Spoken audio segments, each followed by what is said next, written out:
Yani uzun süredir hastayım, 3-4 haftadır hastayım ve bugün pazartesi, 8 Aralık herhalde. Ama nefes alacak, ayağa kalkacak. Ve genel hatlarıyla hiç halim olmadığı için bugün 2 gün raporluyum, bugün ve yarın. Ben de aslında dinlenmek için bu rapor ama çünkü bugün günde neler yaptım, uzun zamandır da YouTube'a vlog gelmiyordu. Vlog çekmiş olayım, sesim de umarım geliyordur. Yani bu zaten çok konuştuğum bir vlog olmayacak çünkü zaten sesim çıkmıyor. Böyle sadece dinlendiğim, işte dinlenirken neler yaptım vesaire vesaire öyle bir vlog olacak açıkçası. Yani sadece uzun zamandır YouTube'a vlog çekmediğim için şimdi şurada ilaçlar var. Aslında bir sürü poşet ilaçlarım var ama artık hangi birini içsem hiçbiri bir şeye yaramıyor. Doktor da sadece dışarıya çıkmamak ve soğuktan kendini koruman ve birazcık dinlenmen gerekiyor diyor. Gerçekten dinlenebileceğim bir alan değil yani çalıştığım iş. Biliyorsunuz ki şu an muhabirlik görevini İstanbul'da yerine getiriyorum. O yüzden full sokakta ve full dışarıdayız. Şöyle ben bitki çayımı yaptığım için limon sıktım, nane falan. Sabah da kalktım kelle paça içtim. Oraları çekemedim yani çünkü hiç halim sadece onları içtim ve yattım biraz daha. Şimdi tekrar geri kalktım. Ay, umarım size sesim geliyordur. Onun dışında ekstra da söyleyebileceğim bir şey yok. Bugün iyi ki bir noktada raporluymuşum çünkü iyi ki bugün birazcık dinlenmek için doktorum aslında 4-5 gün vermek istedi. Ben o kadar fazla almayayım dedim, birazcık bir 2 gün dinleneyim, duruma göre neler olacak bakalım bizle birlikte.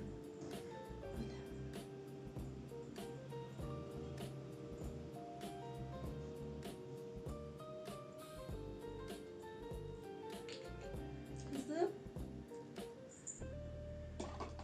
Defi. Gel anneye.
İlk günü sanırım bu şekilde böyle kapatacağız. Sesim sabaha göre sanki birazcık daha düzelmiş gibi.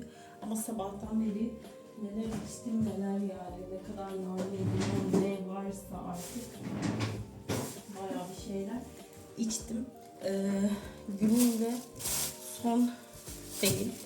Ama herhalde bilmiyorum çeker miyim daha akşama kadar. Çünkü zaten çok da bir şey çekemedim. Çünkü gerçekten full yattım ve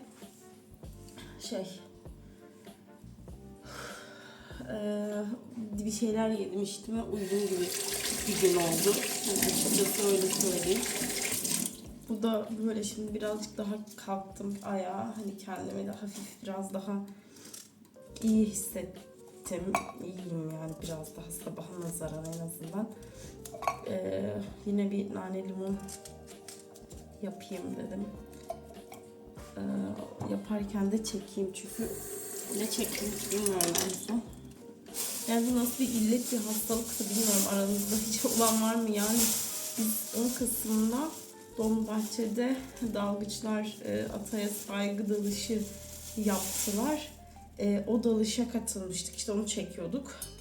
Tabii ki tekneden tekneye bilmem neyden bilmem ne in bin falan, tabii onların dalgıç kıyafetleri var. Bizim normal kıyafetlerimiz var üstümüzde ve ben o gün şifaya kaptım yani. Çünkü üstümüzde kurudu o gün o kıyafetler. Başka haberlere, başka şeylere koşturduk. Öyle olunca da hani onu değiştirme fırsatım olmadı. O da beni yani resmen işte bir aydır 10 Kasım'dan bu yana, bu kaç? 7-8 Aralık mı ne? Yani resmen 10 Kasım'dan bu yana böyle bir hastalık silsilesi devam ediyor. Yani umuyorum ki bu 2 gün bana en azından iyi gelir, birazcık daha toplanmış olurum. Yani şuradaki şu kayroklar, bilmem neler, şurada yine bir nane çayları, bir poşet ilaç, kullanıp kullanmadığım aklınıza gelebilecek her şey. Yani ben hayatımda bal yemeyen bir insanım. Yani bu kavanoz bitti gibi bir sürü böyle hani iyileşmek adına bir sürü şeyler yaptık. Neyse, umuyorum ki artık brokoli çorbası falan yaptım işte en son. Haşladım. Kemik falan haşladım. Şunu bir oturtayım ocağa. Ondan sonrasında kemik falan haşladım. Ay bu tripodum da yani çok da iyi değil bir tripod. Sadece ışığı var, yoksa başka hiçbir esprisi olan bir tripod değil. Ama ben sizi şöyle tutayım.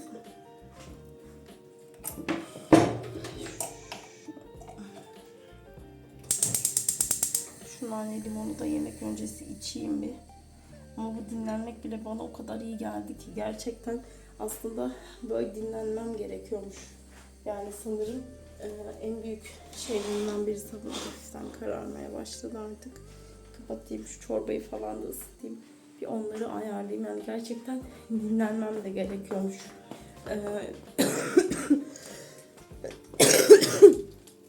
Birazcık bunun çözümü de buymuş.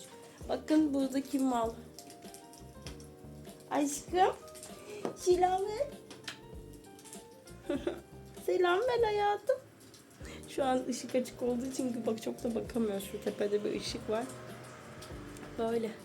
Yine yani şöyle çok yarım yamalak bir şeyler okumaya çalışıyorum ama hani sırf bir şeyler de yapabilmek adına, ama çok da verimli de geçemiyor çünkü yani çok odaklanıp bir şeyler yapamıyorum, öyle söyleyeyim. Halen durun gösterebiliyor muyum?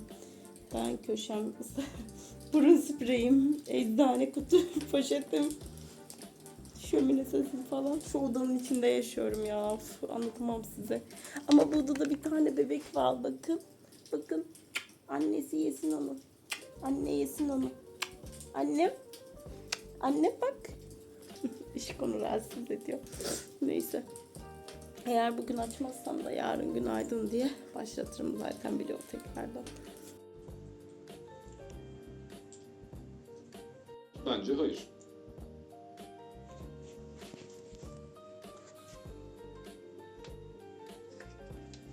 El falı yazılmış. Evet, mesela el falı, tarot.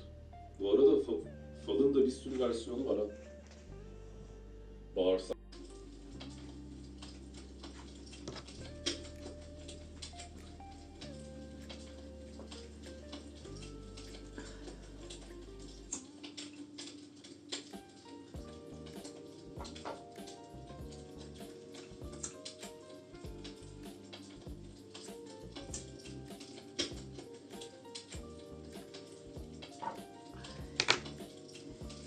Herkese günaydın.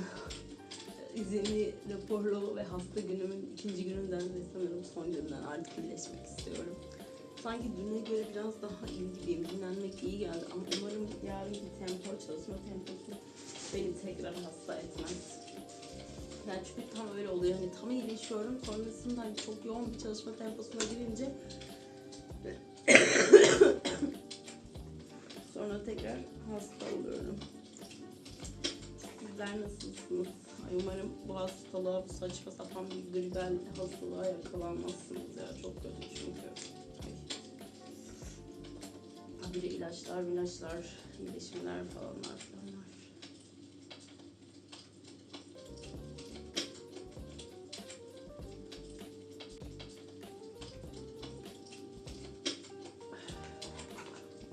Şuna bakın ya, kafam kadar.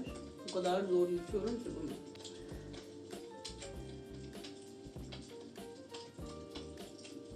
Sabah kalktım, koca bir kase içtim, ilik suyu içtim, kemik ilik suyu kaynatmıştım. Çok küçük bir dilim ekmek yedim. Umuyorum ki bugün güzelce toparlanmış olalım.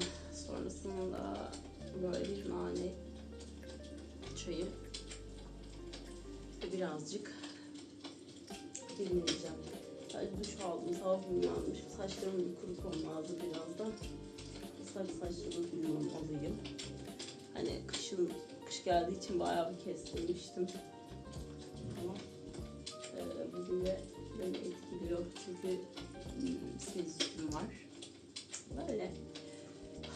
Yani ekstra anlatabileceğim hiçbir şey yok çünkü sadece nane, limon, işte çay, bilmem ne, işte çorba bir şeyler içip yatıyorum. Başka yaptığım hiçbir şey yok. Yani böyle hani bir şeyler okusam, bir şeyler yapıp çok fazla odaklanamıyorum. O yüzden benim başucu kitabım yani böyle her zaman okurum, elimin altında olan bir kitap. Tolstoy'un İnsan Neyle Yaşar. Bunu da hani böyle bildiğim, aslında bazı hikayeleri unuturum ama en azından genel bağlamını bildiğim ve beni hani aşırı zorlamayacak bir kitap olduğu için okuyayım dedim. Yine gün içerisinde güncellemeler vesaire yaparım size. Yani farklı hiçbir şey yapmıyorum ama olsun, en azından bugün akşam da ya da bu akşam olmasa da Cuma ya da Cumartesi günü falan herhalde vlogda yüklemişim. Öğlen vaktinden selamlar. Burada içinde taylotum var. Ve ben Ali Rıza koltuğumda, yani Ali Rıza Bey koltuğumda bir patiklerimle artık böyle kendimi korumaya aldım. Ali Rıza Bey yerimde oturuyorum. Şunu içtikten sonra, şu hemen göstereceğim şimdi size. Bunu içtikten sonra Defiş'in yanına uçma suretiyle battaniyemi alıp gideceğim ve yatacağız Defiş'le. Defiz, Defos, aşkım ne yapıyorsun? Nasılsın? Bebişim. Kendini sürekli temizliyor ve ben onu sürekli tutup öpüyorum ve sıfırdan bir daha kendini temizliyor. Benden nefret ediyor olabilir. Hayır, anne sevilir. Tam olarak bakışı gördünüz. Evet oğlum, ne istiyorsun? Dokunduğunu alalım hadi. Aren dokunduğunu aldıkça çekiyorlar da Aren Evet. sonra her şey dokunuyor göre şöyle riske giremeyiz. Evet, bunu da alalım. Kendi yerinde sloganları var. Ne yapıyorlar? Geceleri geliyorlar kapının.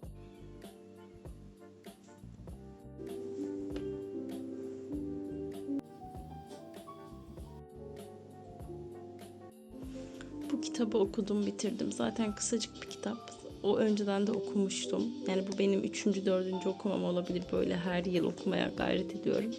Ya da böyle kendimi sıkıştığımda ya da bir şeye odaklanamadığımda okumaya çalışıyorum. Gerçekten tam bir başucu kitabı. Yani insan neyle yaşarın böyle. Zaten Tolstoy'un bir noktada hayatında işte ilk gençlik, işte yetişkinlik, yetişkinlik miydi tam hatırlamıyorum. 3. kitabı ya da işte hayatının genel olarak itiraflarımda bunu biraz daha bahsediyor zaten. Çok fazla kendi dinsel yolculuğu var hayatında. Aslında bilmiyorum, belki de hepimizin var. İşte bir aileye, bir dini ortama doğup büyüyoruz ve sonrasında büyüdükçe şekilleniyoruz gibi. O yüzden yaşama dair güzel anekdotlar bulabileceğiniz bir kitap. Kesinlikle tavsiye ederim. Artık bu odayı eski düzenine getiriyorum. Yeter bu kadar hastalık. Halen hastayım ama ben ufak bir iş yapınca bile tekrar nefesim daralıyor aslında ama şu an için pek de yapacak bir şey yok. Biraz da olsa bu oda böyle eski haline döndü. O hasta şeyler birazcık temizlendi. Defiş de yerine başkasıya geçti. Her yeni değişen nevresimde, her şeyde Defiş'in fikstir, gidip bir koklar, bir orada oturur. Halen iyileşmedim. Halen kötüyüm ama en azından artık çalışmaya yarın başlayacağım için burayı böyle bir derleyip toparlayıp böyle tek o odada geçirdiğim 2 günlük hastalık sürecini bitirdim.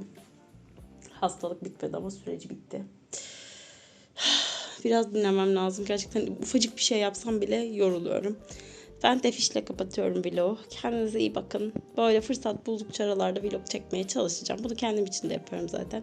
Anılar olsun vesaire vesaire. Defiş. Aslında vlog çekmek değil, onu editlemek problem. Hoşça kal. Hoşça kal. Hoşça kalın.